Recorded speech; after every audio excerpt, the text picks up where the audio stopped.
있었고요. Yung airship daw during the performance parade was made by the fans? Tama ba?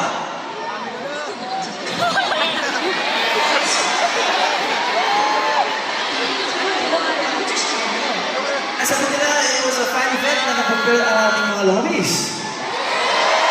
Nice, good job! Salamat po.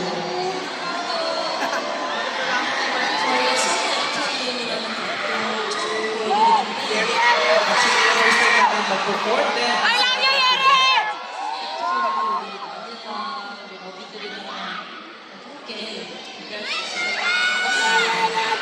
Dahil nag-perform ngayong afternoon kasama ang ating Philippine Pina! lobbies.